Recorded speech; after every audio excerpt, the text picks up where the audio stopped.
بسم اللہ الرحمن الرحیم السلام علیکم ورحمۃ اللہ وبرکاتہ اللہم صلی علی محمد وعلی آل محمد کما صلیت علی ابراہیم وعلی آل ابراہیم انک حمید مجید اللہم بارک علی محمد وعلی آل محمد کما بارکت علی ابراہیم وعلی آل ابراہیم انک حمید مجید۔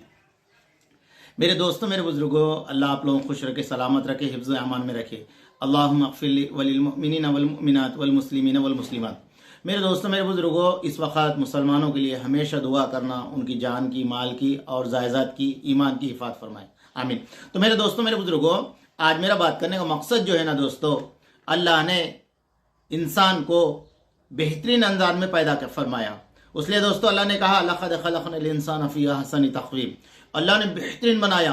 ہمارے نبی علیہ السلام نے ارشاد فرمایا اللہ نے انسان کو اپنے ہاتھوں سے بنایا۔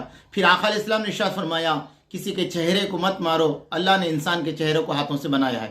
تو میرے دوستوں، میرے بزرگوں، یہ جو زمین و یہ آسمان، یہ چاند، یہ ستارے، یہ سیارے، یہ جنت، یہ ساری نعمتیں میرے دوستوں، میرے بزرگوں، اللہ نے ایک اکیلے انسان کے لیے بنایا۔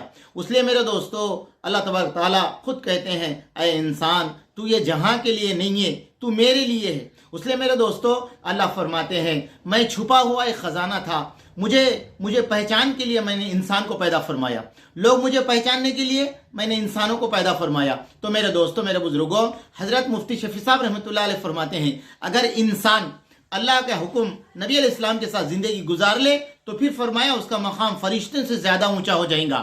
اگر میرے دوستو اس نے اپنی زندگی کو اللہ کے حکم نبی علیہ السلام کے طریقے کے خلاف گزارے گا پھر فرمایا اس کا مقام جانور سے زیادہ گر جائے گا۔ اس لیے قرآن نے کہا اولئک کالانعام بل ہم اضل۔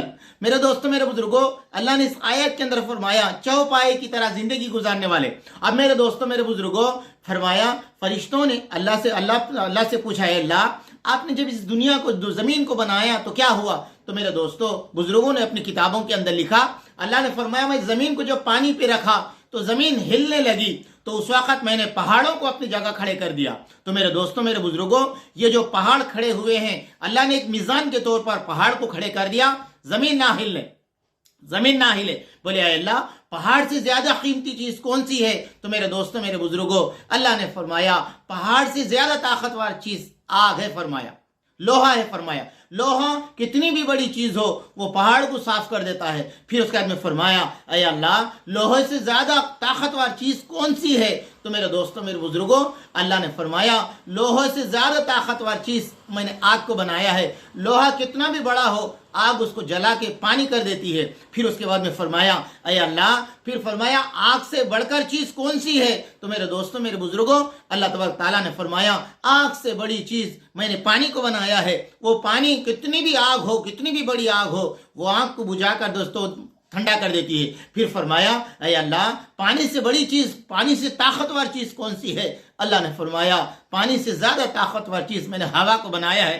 پانی کتنا بھی گرے ہوا کے اس کو لے کے چل جاتی ہے۔ تو میرے دوستوں، میرے بزرگوں، ہوا سے بڑھ کر کون سی چیز ہے؟ فرمایا فرشتوں نے۔ اللہ نے کہا ہوا سے بڑھ کر چیز میں نے انسان کو بنایا ہے۔ میرے دوستوں، میرے بزرگوں، ایک انسان عجیب مخلوق ہے، اس کے اندر اللہ نے صلاحیت رکھی ہے، ذہنیت رکھی ہے، ہمت رکھی ہے، کام کرنے کا جذبہ رکھا ہے، اللہ کو یاد کرنے کی زبان عطا فرمائی ہے، اللہ کی نعمتیں دیکھنے کی آنکھ عطا فرمائی ہے، اللہ کی قرآن کی آیتیں سننے کے لیے کان عطا فرمائے ہیں، پیر اس لیے عطا فرمائے اللہ کے گھر کو جا کر عبادت کرنے کے لیے، دھڑکنے والا دل اس لیے عطا فرمایا وہ اللہ کو یاد کرنے کے لیے۔ تو میرے دوستوں اللہ نے انسان کو اپنے لیے بنایا۔